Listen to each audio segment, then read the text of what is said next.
नमः सिद्धेभ्यः। जय श्री ओम नमः सिद्धेभ्यः। जय श्री ओम नमः सिद्धेभ्यः। श्री वीतरागाय नमः।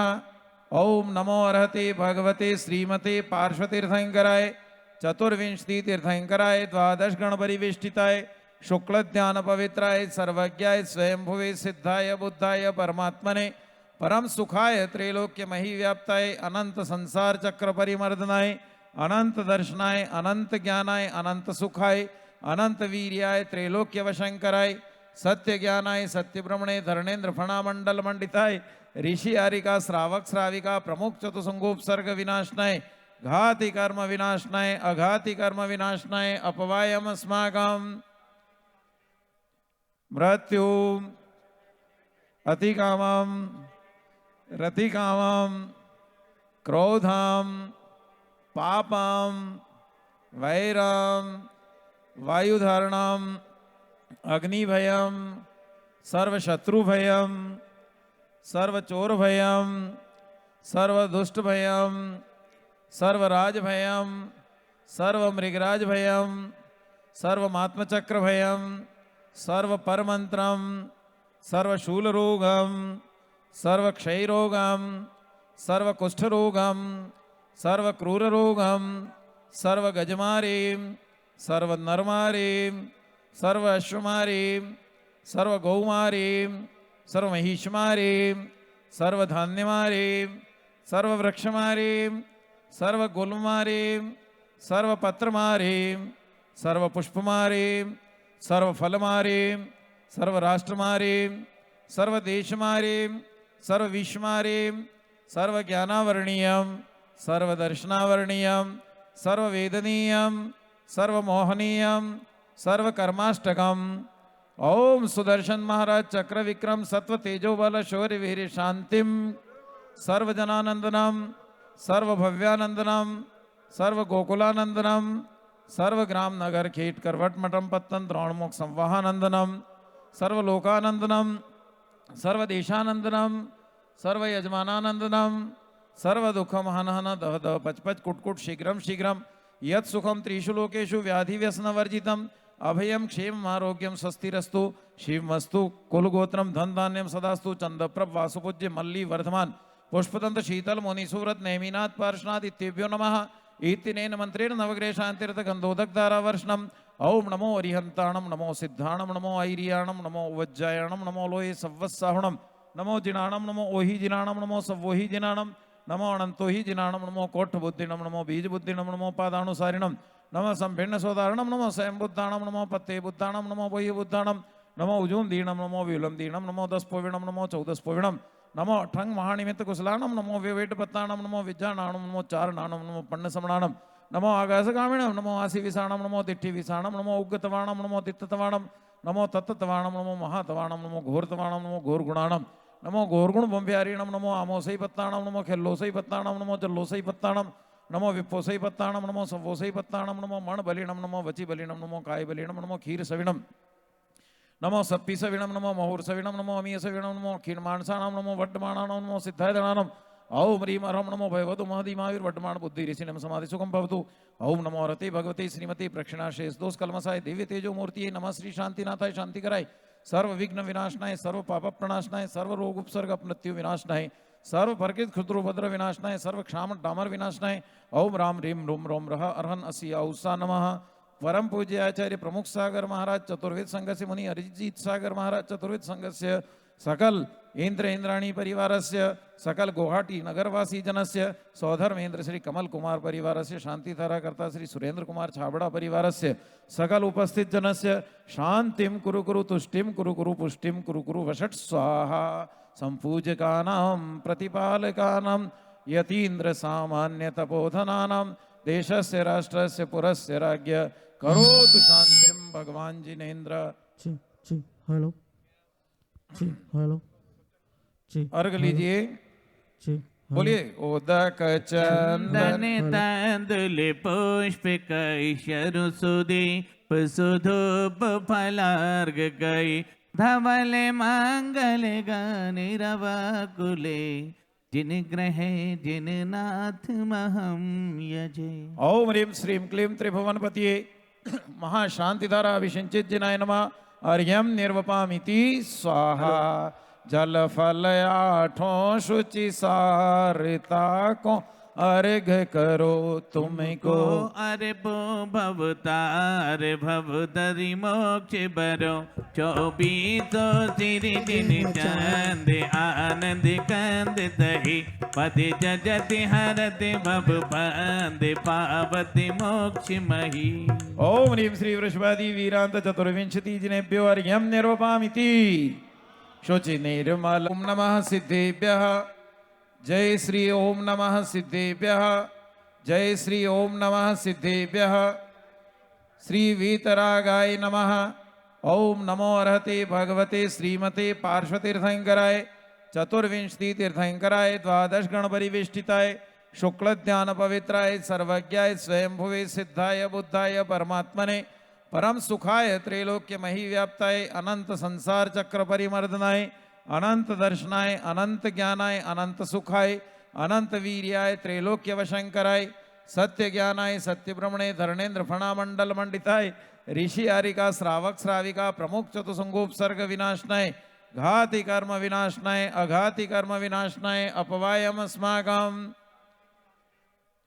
मृत्यु अतिकामम रतिकामम क्रोधम पापम वैरम वायुधारणम अग्निभयम सर्वशत्रुभयम सर्वचोरभयम सर्वदुष्टभयम सर्वराजभयम सर्वमृगराजभयम सर्वमात्मचक्रभयम सर्वपरमंत्रम सर्वशूलरोगम सर्वक्षयरोगम सर्वकुष्ठरोगम सर्वक्रूररोगम सर्वगजमारीं सर्वनरमारीं सर्वअश्वमारीं सर्वगौमारीं सर्वमहिषमारीं सर्वधान्यमारीं सर्ववृक्षमारीं सर्वगुल्ममारीं सर्वपत्रमारीं सर्वपुष्पमारीं सर्वफलमारीं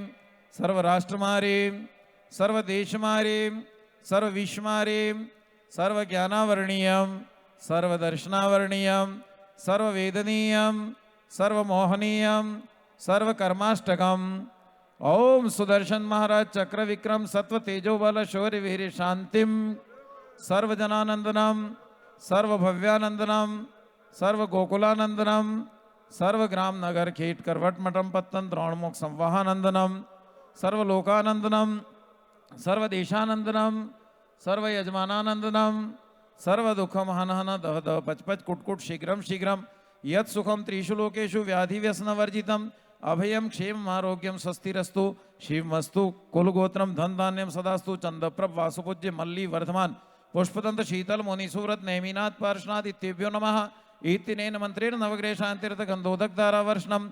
ओम नमो अरिहंताणम नमो सिद्धाणम नमो ऐरियाणम नमो वज्जायणम नमो लोहे सव्वत्साहुणम नमो जिनाणम नमो ओहि जिनाणम नमो सवोहि जिनाणम नमो अनंतो ही जिनाणम नमो कोठ बुद्धिनम नमो बीज बुद्धिनम नमो पादानुसारिणम नमो संभिन्न सोदारणम नमो स्वयं बुद्धाणम नमो पत्ते बुद्धाणम नमो बह्य बुद्धाणम नमो उजूम दीणम नमो विलम दीणम नमो दस्पोविणम नमो चौदस्पोविणम नमो ठंग महानिमित्त कुशलाणम नमो विवेट पत्ताणम नमो विज्ञानाणम नमो चारणाणम नमो पन्न समणाणम नमो आकाशगामिणम नमो आसी विसाणम नमो दिट्ठि विसाणम नमो उग्गतवाणम नमो दित्ततवाणम नमो तत्ततवाणम नमो महातवाणम नमो घोरतवाणम नमो घोरगुणाणम नमो घोरगुण बंब्यारीणम नमो आमोसई पत्ताणम नमो खेल्लोसई पत्ताणम नमो जल्लोसई पत्ताणम नमो विप्पोसई पत्ताणम नमो सवोसई पत्ताणम नमो मण बलिणम नमो वचि बलिणम नमो काय बलिणम नमो क्षीर सविणम नमो सप्पी सविणम नमो महुर सविणम नमो अमीय सविणम नमो क्षीणमानसाणम नमो वड्डमाणाणम नमो सिद्धाय दणानम ओम ह्रीम हरम नमो भयवतु महदी महावीर वड्डमाण बुद्धि ऋषिनम समाधि सुखम भवतु। ओम नमो रते भगवते श्रीमती प्रक्षिणाशेष दोष कलमसाय दिव्य तेजो मूर्ति नमः श्री शांतिनाथाय शांति कराय सर्व विघ्न विनाशनाय सर्व पाप प्रणाशनाय सर्व रोग उपसर्ग मृत्यु विनाशनाय सर्व परकित क्षुद्रोभद्र विनाशनाय सर्व क्षाम डामर विनाशनाय। ओम राम ह्रीम रोम रोम रह अर्हन असिया उषा नमः परम पूज्य आचार्य प्रमुख सागर महाराज चतुर्वेद संघ से मुनि अरिजीत सागर महाराज चतुर्वेद संघ से सकल इंद्र इंद्राणी परिवारस्य सकल गुवाहाटी नगरवासी जनस्य सौधर्मेन्द्र श्री कमल कुमार परिवारस्य शांतिधारा कर्ता श्री सुरेंद्र कुमार छाबड़ा परिवारस्य सकल उपस्थित जनस्य शांतिम कुरु कुरु तुष्टिम कुरु कुरु पुष्टिम कुरु कुरु वषट स्वाहा संपूजकानां प्रतिपालकानां यतीन्द्र सामान्य तपोधनानां देशस्य राष्ट्रस्य पुरस्य राज्ञ करोतु शांतिम भगवान जिनेन्द्र। जी जी हेलो जी हेलो जी अर्घ लीजिए। जी बोलिए उदक चंदन चंदन तंदुल पुष्प कैशरु सुदीप सुधूप फलार्घ गई धवल मंगल गनिरवकुले जिन ग्रह जिन नाथ महम यजे। ओम ह्रीं श्रीं क्लीं त्रिभुवनपतिये महाशांतिधारा अभिषिंचित जिनाय नमः। अर्घ्यम निर्वपामिति स्वाहा जल फल आठों शुचि सारिता को अर्घ करो तुमको अरे बो भवतार भवदरि मोक्ष बरो 24 सिरि दिन चंद आनंद कंद दही पति जजति हरति भव बंद पावति मोक्ष मही। ओम ह्रीं श्री वृषभादि वीरांत चतुर्विंशति जिनेभ्यो अर्घ्यम निर्वपामिति शुचि निर्मल 1008 स्त्रियादिना जिनेन्द्राय नमः। अर्घम निर्विपामिति स्वाहा। ओम रूम परम पूज्य आचार्य प्रमुख सागर जी महाराज पूज्य मुनि अरिजीत सागर महाराज पूज्य मुनि प्रभाकर सागर महाराज संगस्थ मुनिराज आरिका माता जी क्षुल्लक जी महाराज क्षुलिका माता जी त्यागी वृंद युगल 1008 स्त्रियादिना जिनेन्द्राय नमः। अर्घम निर्विपामिति स्वाहा। ओम रूम परम पूज्य आचार्य प्रमुख सागर जी महाराज पूज्य मुनि अरिजीत सागर महाराज पूज्य मुनि प्रभाकर सागर महाराज संगस्थ मुनिराज आरिका माता जी क्षुल्लक जी महाराज क्षुलिका माता जी त्यागी वृंद युगल स्वाहा। स्वाहा। प्रतिमा जी का मार्जन करके वहां विराजमान स्वाहा। स्वाहा। प्रतिमा जी का मार्जन करके वहां विराजमान प्रेम में आ जाएं अंदर धोती दुपट्टे की प्रेम में आ जाएं अंदर धोती दुपट्टे की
बोलिए पंच कल्याण प्रतिष्ठा महोत्सव की सब दिया जाए।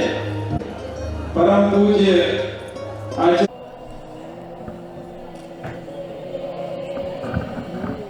ओम नमः सिद्धेभ्यः। ये आवाज सही नहीं है। ओम नमः सिद्धेभ्यः।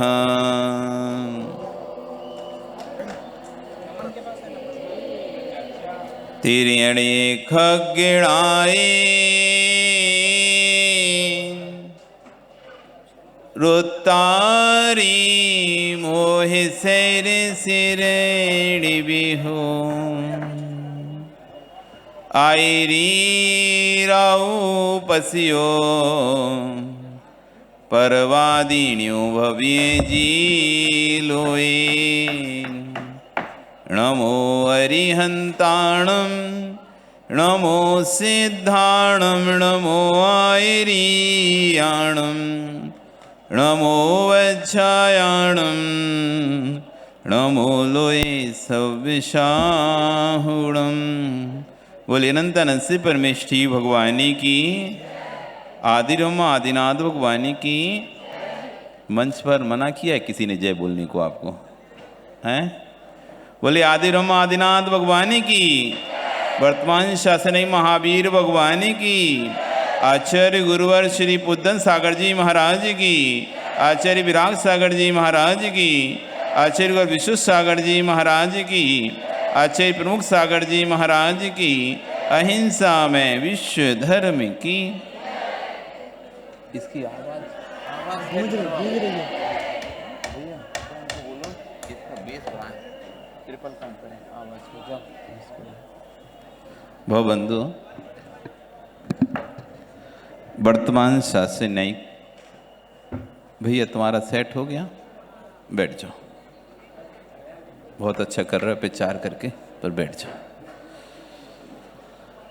वर्धमान स्वामी के शासन में हम सभी विराजते हैं। तीर्थंकर प्रभु की दिव्य देशना हम गुरु महाराज के सानिध्य में बैठकर यहाँ पर सुन रहे हैं।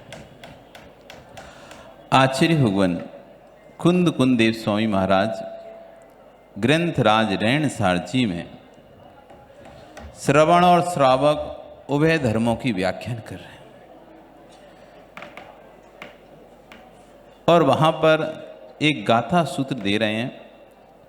असुहादो निरायु सुभावोहु सुमग्ग सुभायु दुस्सह भाव जान तम ते रुचम तम कुज्जा। भैया बैठ जाओ ना।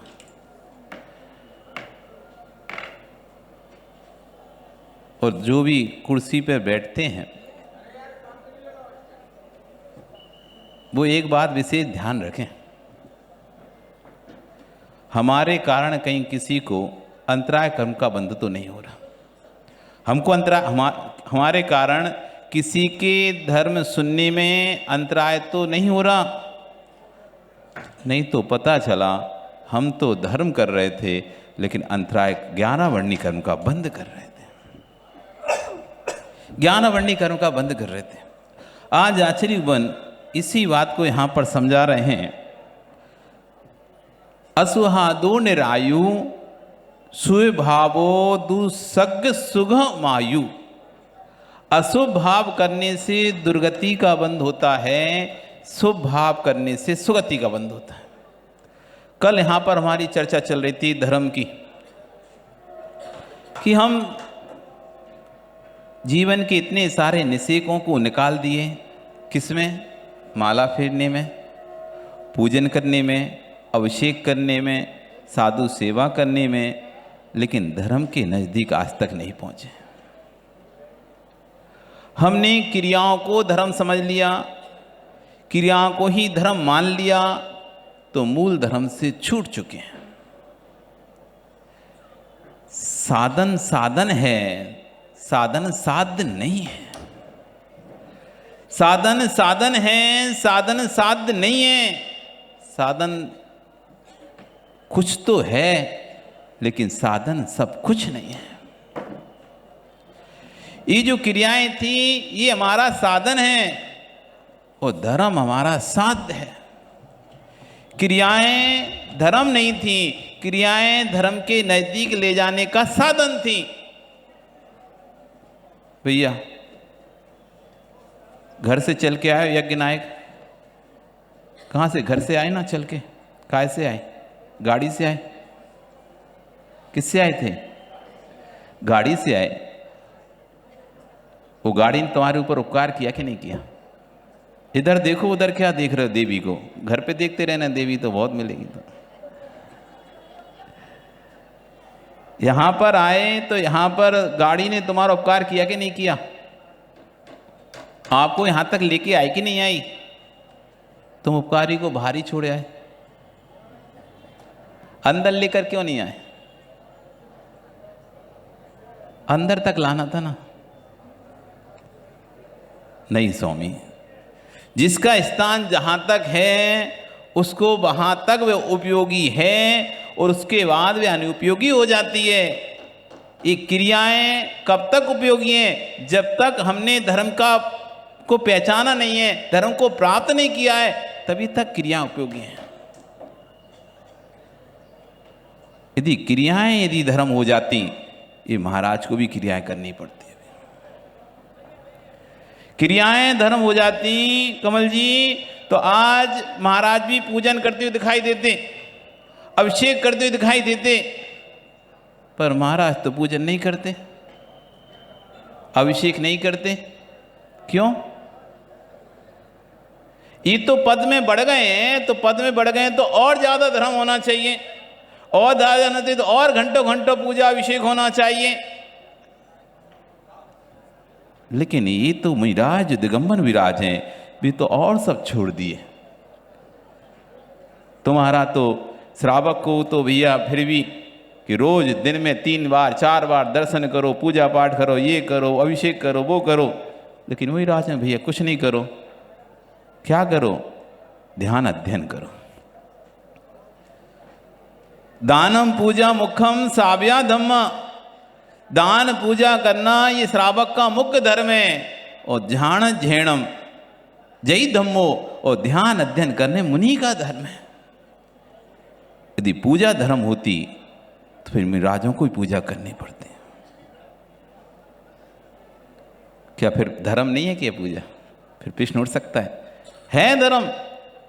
आपकी अवस्था में जब तक आप श्रावक हो, आप जब तक धर्म को प्राप्त नहीं कर रहे, तब तक ये आपके लिए धर्म है।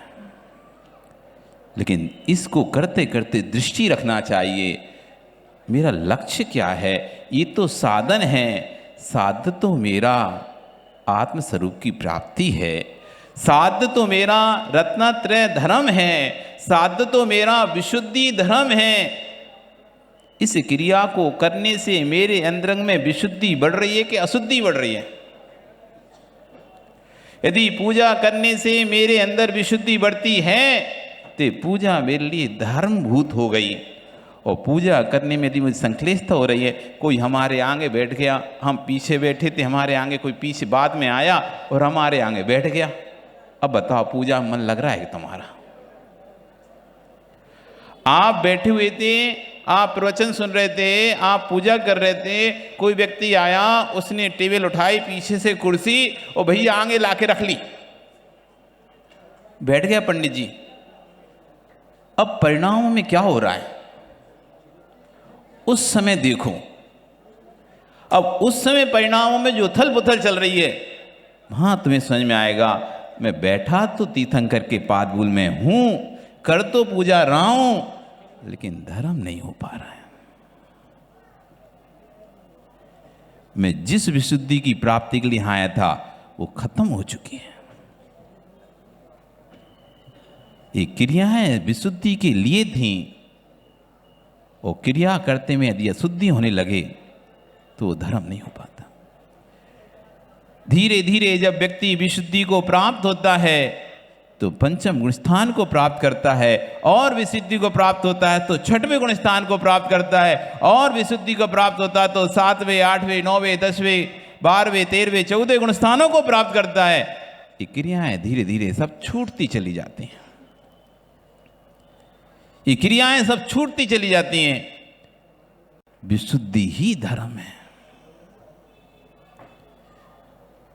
जिसके परिणाम पवित्र हैं उसकी गति पवित्र है, जिसके परिणाम पवित्र हैं उसकी गति पवित्र है, और जिसके परिणाम पवित्र नहीं है उसकी गति भी पवित्र होने वाली नहीं है।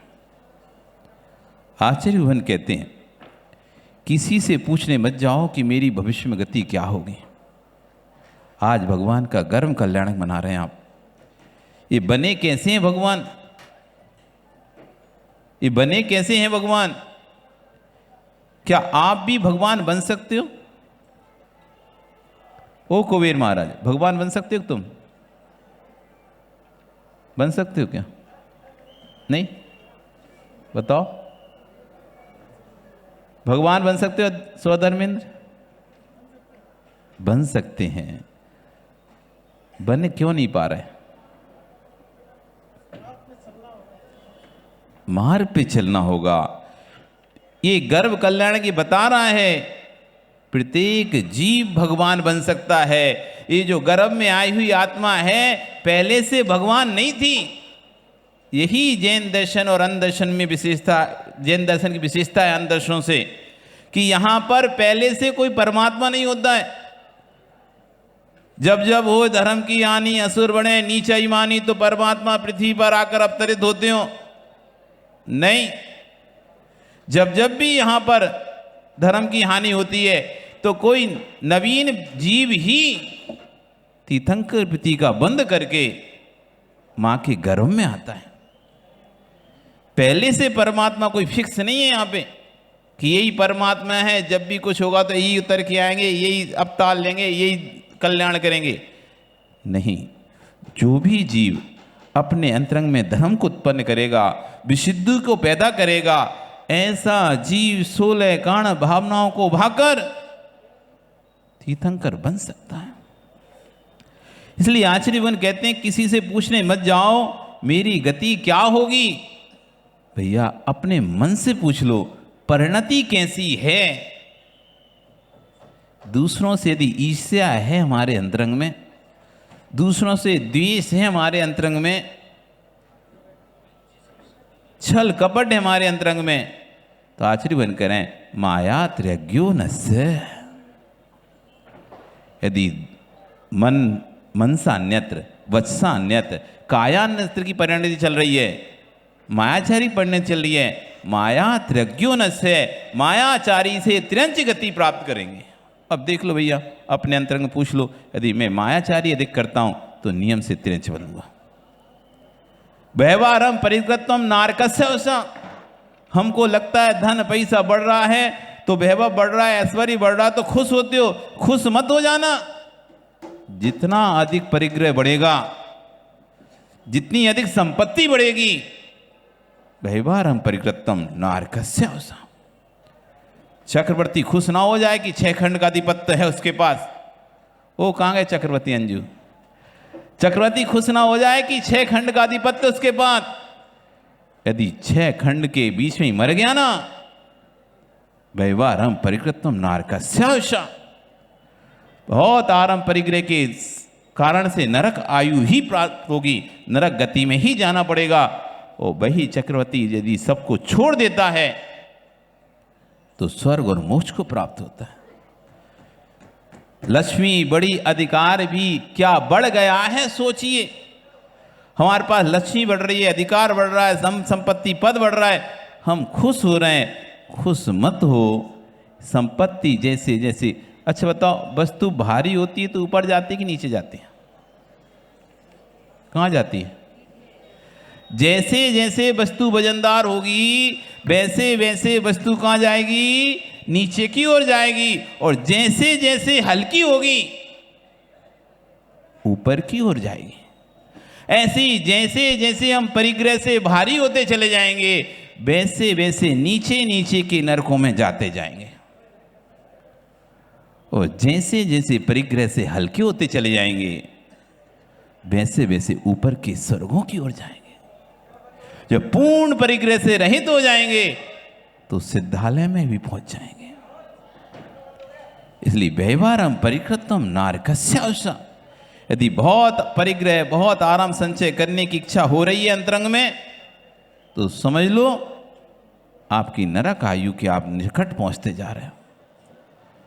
स्वभाव मार्दवम च, यदि मार्दव स्वभाव है तुम्हारा, दूसरों के प्रति दया धर्म करने के परिणाम होते हैं, दान पूजा आदि करने के परिणाम होते हैं, जीव रक्षा दया के परिणाम होते हैं, परिणामों में सरलता रहती है, मनुष्य गति को प्राप्त हो गए। मनुष्य गति मिलेगी। और यदि तपस्या करने की इच्छा होती है, संयम धारण करने की इच्छा होती है, व्रत आदि करने की इच्छा होती है, तो नियम से देवायु को प्राप्त हो गए।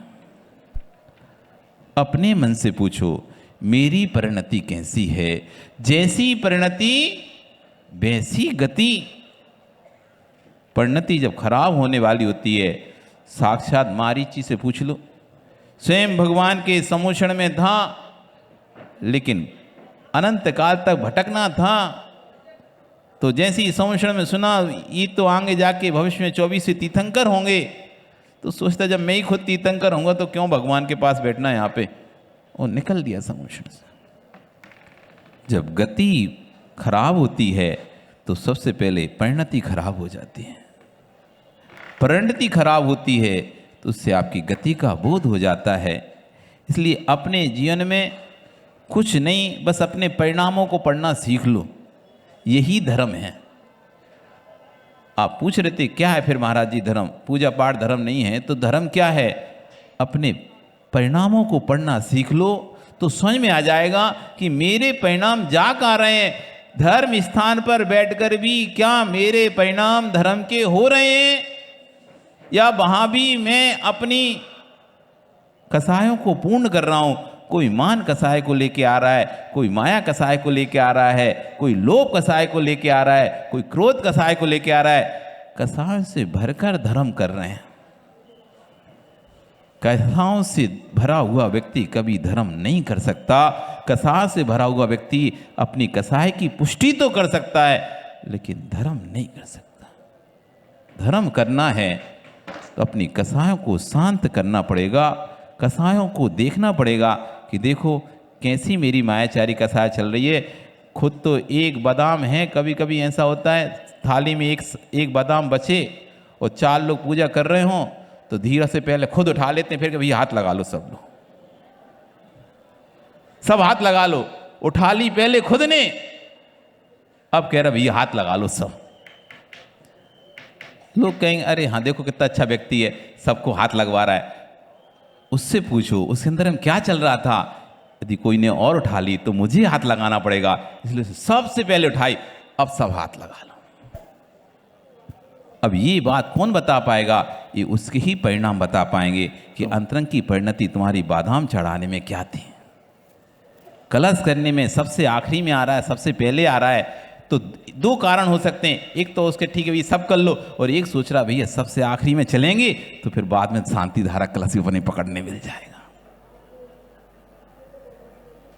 अभी कोई आया नहीं है, जब तक सब लोग देख लेंगे अपन पहुंचेंगे तब करेंगे। अभी नहीं करते हैं, कर तो रहा है धर्म, लेकिन अंतरंग में परिणति चल रही है माया कसाय की, तो माया कसाय से करते करते भी बन जाएगा तिरंज। फिर कोई पूछेगा भाई धर्म का कोई फल मिला कि नहीं उसे? हाँ मिलेगा धर्म का फल। किया है अच्छा, गाड़ी में घूमने वाला तिरंज बन जाएगा स्वान। धर्म किया है तो रोड पे घूमने वाला स्वान नहीं बनेगा, बनेगा तिरंज। तो बनेगा कैसा? एक बाबूजी पकड़ के लेके जाएंगे घुमाने, जैसे आप लोग लेके जाते नहीं जाते। जिनके घर में स्वान है वे माता पिता को तो घुमाने नहीं ले जा पाएंगे, पानी नहीं पिलाएंगे, लेकिन उस स्वान को जरूर रोज सुबह डोरी पकड़ के घुमाने लेके जाएंगे। ये कोई नहीं है, ये पूर्व के ही ये माता पिता हैं जो मायाचारी करके मरे थे तो स्वान बन गए। अब उनका कर्जा उतार रहे लो। आपका समय हो गया, कल फिर आओगे।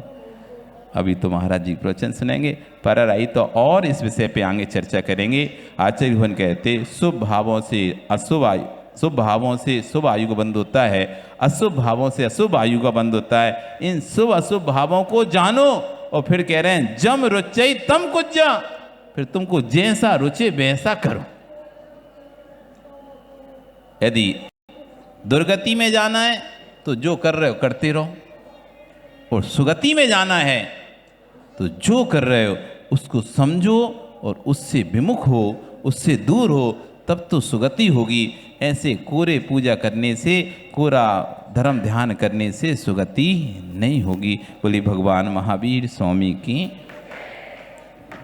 बोलिए परम पूज्य आचार्य। कल सौदरमिंद की सभा, अभी भगवान घर में नहीं आई, उसके पहले सौदरमिंद की सभाएं, तत्व की सभाएं चालू हो गई, और सौदरमिंद कैसे अच्छे समाधान कर रहे थे। कल मैं सब सुन रहा था। थोड़ी सी चर्चा आपसे उस परम तत्व के संबंध में करूं जो हमारा ही है, किसी दूसरे का नहीं, जो हमारी ही उपलब्धि है, लेकिन हमने दूसरे पर डाल रखी है कि बस मोक्ष तो वही जाएंगे, गर्भ कल्याणक तो उनका ही होना है, हम लोग तो केवल ताली बजा के चले जाएंगे। नहीं, आपका भी होना है। संस्कार आपके ऊपर भी पड़ रहे हैं। कैसे? थोड़ी बात करूं, हाथ जुड़े मेरे बोलने के उपरांत आप सब बोले। ओम नमः सिद्धेभ्यः, नमः सिद्धेभ्यः, ओम नमः सिद्धेभ्यः, नमः सिद्धेभ्यः, ओम नमः सिद्धेभ्यः, नमः सिद्धेभ्यः। मंगलम भगवान वीरो, मंगलम गौतमो गणे, मंगलम पुष्पदंत्याद्यो जैन धर्मोस्तु मंगलम। तुभ्यं नमस्ते भुवनाथ हराय नाथ, तुभ्यं नमाचित तलामलभूषणाय, तुभ्यं नमस्ते जगता परमेश्वराय, तुभ्यं नमो जिन्भवो तदिशोषणाय। पुष्पदंत को नित्य नमो, तजने को अज्ञान, दो आशीष गुरु मुझे पाँव में निर्वाण, पाँव में निर्वाण, पाँव में निर्वाण।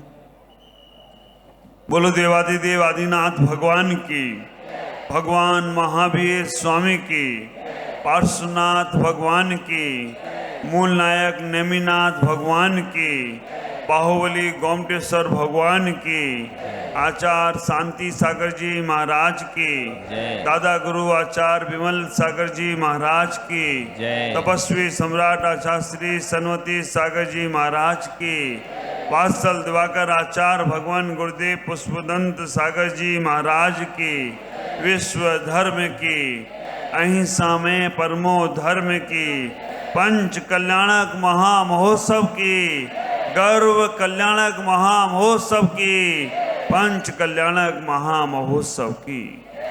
बोलिए परम पूज्य आचार्य प्रमुख सागर जी महाराज की, सकल चतुर्विद संघ की जय। सब इसने बबात्मा हो। गर्व कल्याणक की क्रियाएं और चर्याएं, चर्चाएं और अर्चाएं हम सब कर रहे हैं। गर्व से जीने की कला सीख रहे हैं हम सब। आप विचार करो, गर्व से कैसे जिया जाता है, ये तीर्थंकर की पूजाएं हमें बताया करती हैं। तीर्थंकर की भक्ति हमें बताया करती है कि गर्व से कैसे जीना।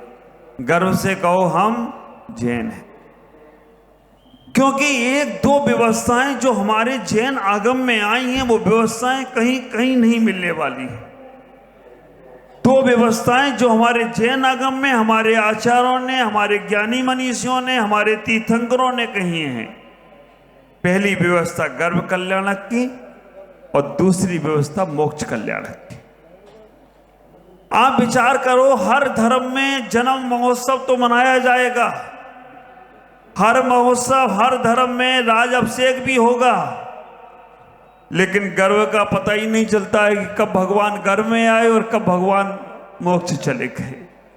ये दोनों व्यवस्थाएं हमारे जैन आगम में हैं कि जहां गर्व की व्यवस्था भी है और जहां निर्वाण की व्यवस्था भी है। गर्व में आते हैं भगवान। वैसे तो कभी सम्मान से आप लोगों के महिलाएं जब गर्भवती हो जाएं तो उन्हें बताने में शर्म आती है। कैसे बताऊं, क्यों शर्म आती है?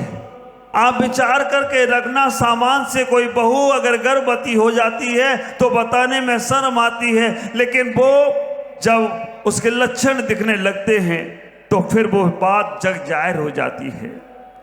हमारे तीर्थंकर भगवान के गर्भ में आने से पहले उन्हें मां को शर्म नहीं आई। विचार करना, तीर्थंकर भगवान अपने मां के गर्भ में आ रहे हैं और 6 महीने पहले से उत्सव मनाना शुरू कर दिया। 6 महीने पहले से, क्योंकि वो जीव जो मां के गर्भ में आ रहा है वो अब दोबारा गर्भ में आएगा नहीं, इसलिए उसका उत्सव 6 महीने पहले से शुरू हो गया हो तो कोई आश्चर्य नहीं होगा। दूसरा और एक कारण है, वो जीव जो मां के गर्भ में आ रहा है 6 महीने पहले से ही उत्सव क्यों मनाया गया? क्योंकि स्वर्ग में से वो जीव आ रहा है। स्वर्ग में जो जीव रहते हैं उनके गले में जो माला रहती है वो 6 महीने पहले से मुरझाने लगे। 6 महीने के पहले से। 2 प्रकार के जीव हैं स्वर्ग में, सौदरमन जी, कुबेर महाराज। विचार करके रखना। ईशानेंद्र कहाँ गए हमारे? अच्छा ज्ञान जी, अच्छा नीचे बैठे हैं। महेंद्रेंद्र ड्यूटी पे हैं या आज छुट्टी में हैं? आज छुट्टी पे हैं थोड़ी देर के लिए। सारे इंद्रों को रहना चाहिए, नहीं पता नहीं राज दरबार में कौन सी आज्ञा हो जाए और वो ना मिले तो उन्हें सस्पेंड तो नहीं किया जाएगा। लेकिन आप विचार करके रखना, जब स्वर्गों में देवों के पास 2 प्रकार के देव होते हैं और एक देव वो होते हैं जब उनका मरण का समय आता है ना तो उनके आंखों में आंसू आते हैं। एक वो देव होते हैं जब उनका मरण का समय आता है तो आंखों में आंसू आते हैं, रोने लगते हैं, उदास होने लगते हैं। किसी ने पूछा क्यों रो रहे हो, क्यों उदास हो, क्यों ऐसा तुम्हारे मन में भाव आ रहा है? वो सोचते हैं कि ये वैभव मेरा छूट जाएगा, ये हमारी इतनी राजकुमारियां, इतनी देवियां छूट जाएंगी, ये स्वर्ग का वैभव छूट जाएगा, इसलिए अब पता नहीं कहां जाना पड़ेगा। लेकिन सम्यक दृष्टि जब खुश होते हैं, सम्यक दृष्टि जो देव होते हैं वो खुश होते हैं। वो इस बात को लेकर खुश होते हैं कि अगर ये पर्याय छूटती है, कल छूटती है तो आज छूट जाए, क्योंकि अब मैं मनुष्य पर्याय को पाने वाला हूं। तब कल्याणक वाले दिन विशेष चर्चा करूंगा। लेकिन विचार करना, 6 महीने पहले से देवों को पता चल जाता है कि अब ये भव्य जीव मां के गर्भ में जाने वाला है, तो 6 महीने पहले से रत्नों की वर्षा शुरू हो जाती है और 15 माह तक रत्नों की वर्षा होती है। मैं आपसे कहना चाहता हूं, हमने गर्भ कल्याण शुरू किया, उसके पहले हमने ध्वजारोहण किया था। आप लोगों ने ध्यान किया? सब लोग बोल रहे थे कि ध्वजा फैर नहीं रही, लेकिन आप बुद्ध दृष्टि से देख नहीं पाए। ध्वजा बहुत अच्छी फेरी और ध्वजा फेर कर उत्तर दिशा की ओर चली गई हो तो कोई आश्चर्य नहीं होगा। आप नहीं देख पाए, लेकिन हमने और पंडित जी महाराज साहब ने, पंडित जी ने देख लिया था कि ध्वजा फेर गई है और उत्तर की ओर चली गई। ख्याल करना, गर्भ कल्याणक पंच कल्याणक के शुरू में ही ध्वजा क्यों फहरा दी हमने? क्यों फहरा दी? वैसे तो अक्सर ये होता है कि कभी युद्ध हो रहे हों, लड़ाई होती है, एक देश दूसरे देश पर आक्रमण करता है, अगर जीतता है तो बाद में ध्वजा फहराता है। लेकिन हम लोगों ने क्या किया? पंच कल्याणक हुआ नहीं, उसके पहले ही ध्वजा फहरा दी। क्यों? क्योंकि हमें विश्वास था हमारा पंच कल्याणक बहुत अच्छा होने वाला है, पंच कल्याणक में ऊंचाइयां ऊंचाइयां दिलने वाली हैं, इसीलिए हमने पहले से ध्वजा फहरा दी हो तो कोई। अब तो इतना तुम भी सीख गए होगे, अरे मंत्री जी तो सीख ही गए। अब विचार करके रखना, अगर वो साकार हो जाए, हमारे यहाँ आश्चर्य है ही नहीं, हमारे यहाँ अतिशय होते हैं। संसार में जो कुछ भी हो जाए वो आश्चर्य नहीं है, हमारे यहाँ अतिशय होते हैं। भगवान घर में आए हैं, अतिशय की तैयारियां शुरू हो गई हैं, कल से अतिशय शुरू हो जाएंगे। जैसे ही जन्म होता है 10 अतिशय होते हैं। मैं आपसे कहना चाहता हूं, भगवान घर में आ गए और घर में आकर माता की शोधन क्रिया अष्टकुमारियां करने लगी। गर्भ कल्याणक में हम जो आए हैं, भगवान वो गर्भ से जीने की कला सिखाने वाले आए हैं। हमें कभी नर्वस नहीं होना संसार में, क्योंकि संसार में आए हैं तो हमें कुछ करके जाना है। इतना ही विचार करो, इतना ही सोचने का प्रयास करना। जैनत का बोध कराने आए हैं वो भगवान। संसार में आते तो हैं, लेकिन जैनत का बोध कराकर जिनत की यात्रा कराने के लिए घर में आ गए। जैनत का बोध कराने के लिए माता संस्कारित होती है तो बेटा भी आचरणवान हो जाया करता है। ख्याल करना, माता संस्कारित हो तो बेटा भी आचरणवान हो जाया करता है। गर्भ कल्याणक केवल जैन धर्म में हम मनाने का प्रयास कर रहे हैं। मैं माताओं से कहना चाहता हूं, अंकुरारोपण का दिन है आज।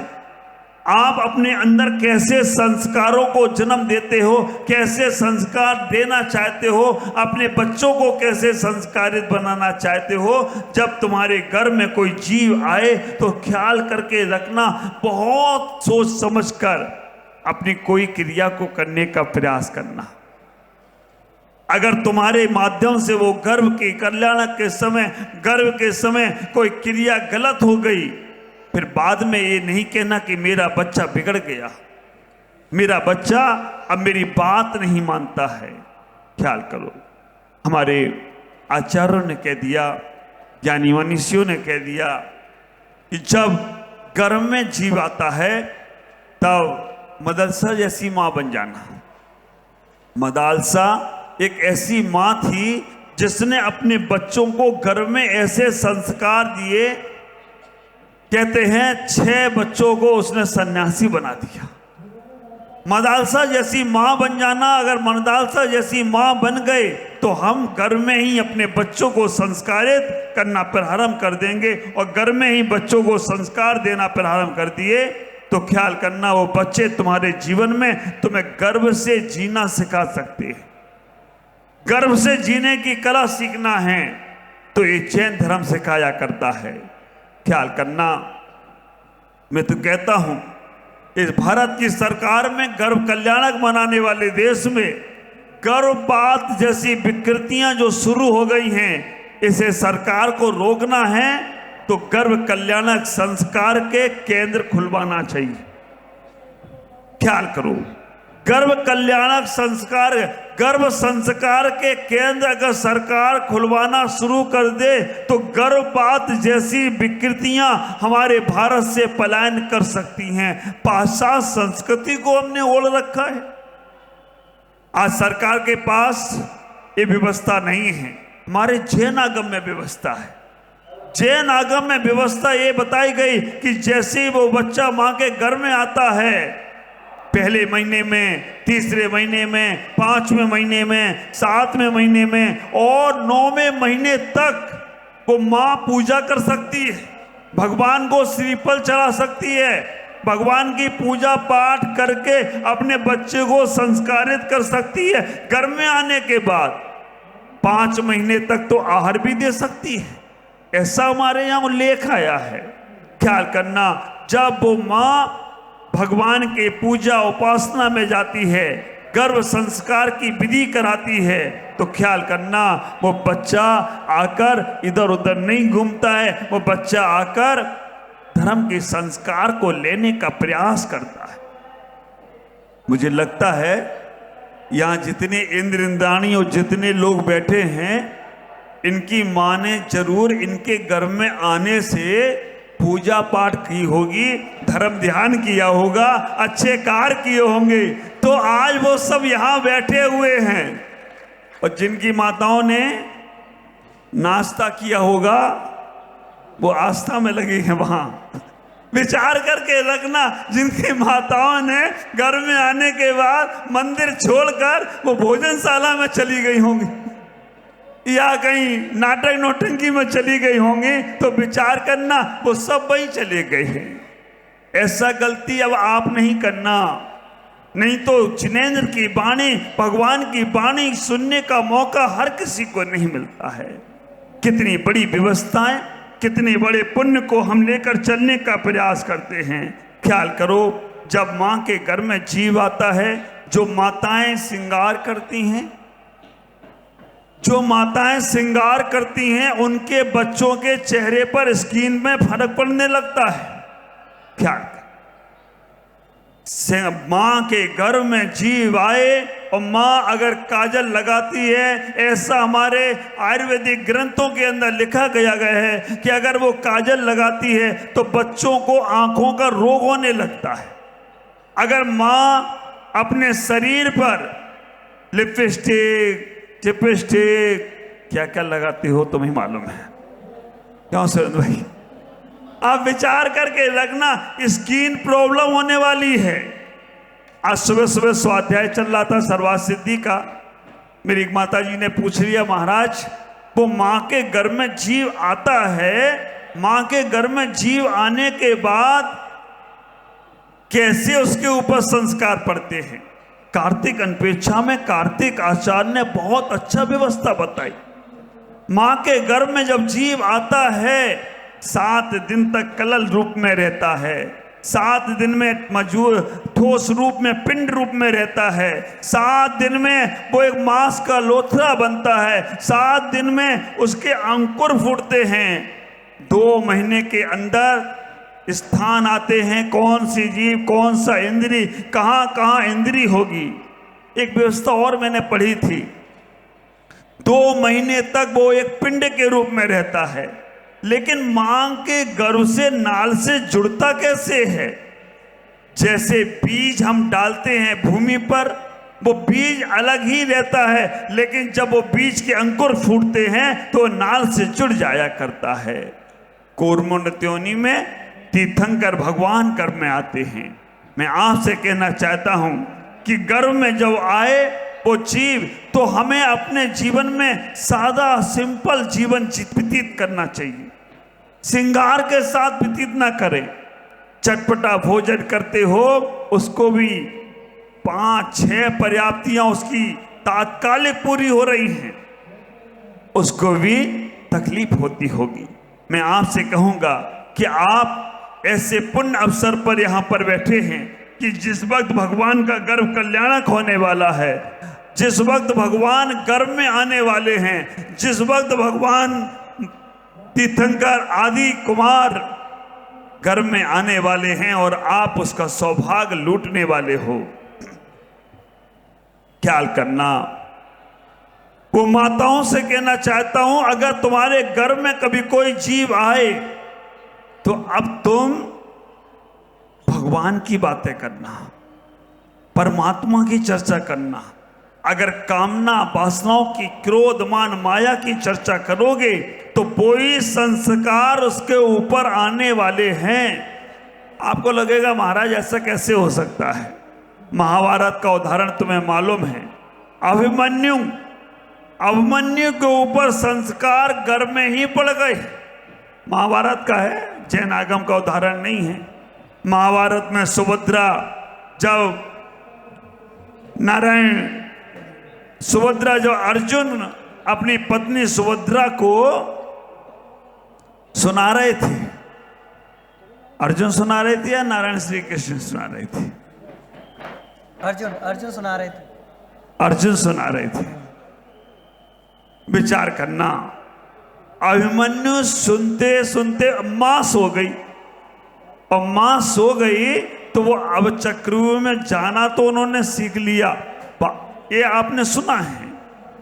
जैन आगम इसको नहीं मानता है, लेकिन फिर भी जैन आगम में एक उदाहरण आया है कि एक बच्चे ने सुन लिया धर्म परीक्षा ग्रंथ में, और 12 साल तक उसने जन्म ही नहीं लिया, क्योंकि 12 वर्ष का अकाल पड़ने वाला था।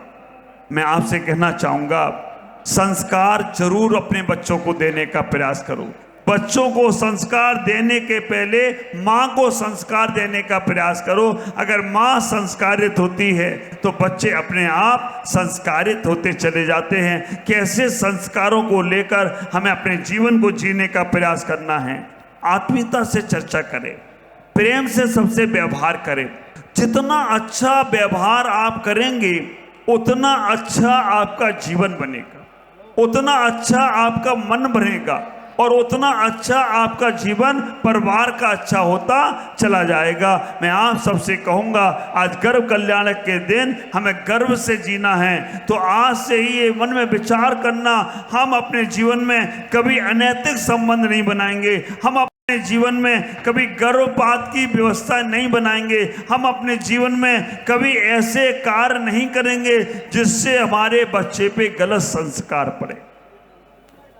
और मैंने कल कहा था ये बात, अगर तुम्हारे घर में आने के बाद कोई जीव आता है और घर में कहीं वातावरण गलत हो रहा है, अगर घर में आपस में कभी टकराव होने लगा है, घर में अगर कहीं कोई गलत दुर्घटना घट रही है, तो समझना वो जीव गलत ही आया हुआ है।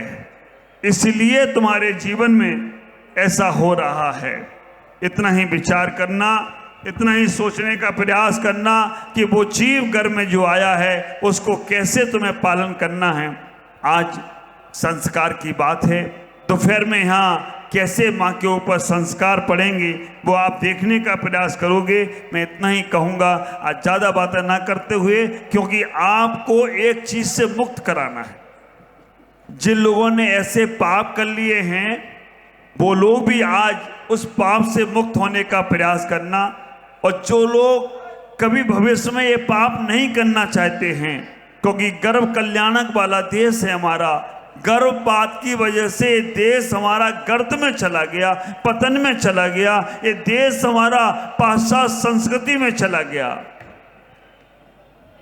एक लोग तो हाथ उठाएंगे नहीं जिन्होंने करा चुके हैं ऐसे पाप, लेकिन जो नहीं करना चाहते हैं ऐसे पाप वो जरूर हाथ उठाएं। बोलेंगे हे भगवान, हाथ जोड़िएगा, बोले हे भगवान, आज हम गर्भ कल्याणक वाले दिन ए प्रभु से शक्ति मांगते हैं, संकल्प करते हैं कि हम कभी भी अपने जीवन में गर्भपात जैसी विकृति को नहीं लाने का प्रयास करेंगे। हम कभी भी, देखिएगा, 2 प्रकार की व्यवस्थाएं हैं। एक व्यवस्था जो होती है, आगम में आचार्यों ने भी कहा है कि वो जीव अगर सही नहीं है तो वो उसका आप इतना ही विचार करके रखना, गर्भपात नहीं कराकर अपने जीवन को व्यवस्थित कराने का प्रयास करना। कभी डॉक्टर भी बोलते हैं या कभी और कोई बोलते हैं, हम इतना ही सोचना हमारा कोई कर्म ही है जो आया है जीव में। गर्भपात नहीं कराएंगे, गर्भपात की अनुमोदना नहीं करेंगे, और अगर हमसे ऐसा पाप हुआ है तो उस पाप से हम बचने का प्रयास यही करेंगे, किसी संत से प्रायश्चित लेकर उस पाप से धोने का प्रयास करेंगे और कभी ऐसी अनुमोदना करने का प्रयास नहीं करेंगे, तभी तुम्हारा जीवन सार्थक होगा। आज इतनी ही चर्चा करूंगा, दोपहर में और विशेष चर्चा जो होगी वो करूंगा। ओम नमः, जय गुरुदेव। बोलिए परम पूज्य आचार्य प्रमुख सागर जी। शांति करो सब जगत में विश्वास दीजिएगा, शांति करो सब जगत में विश्वास दीजिएगा। नौ बार नमो करना।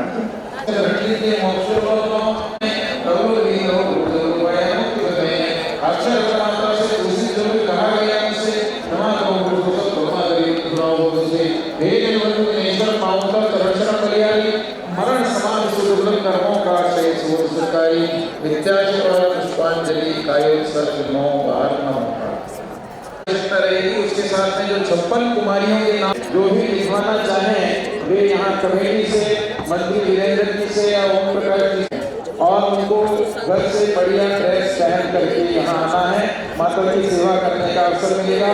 सायंकाल ठीक 7 बजे उनको यहाँ उपस्थित होना है।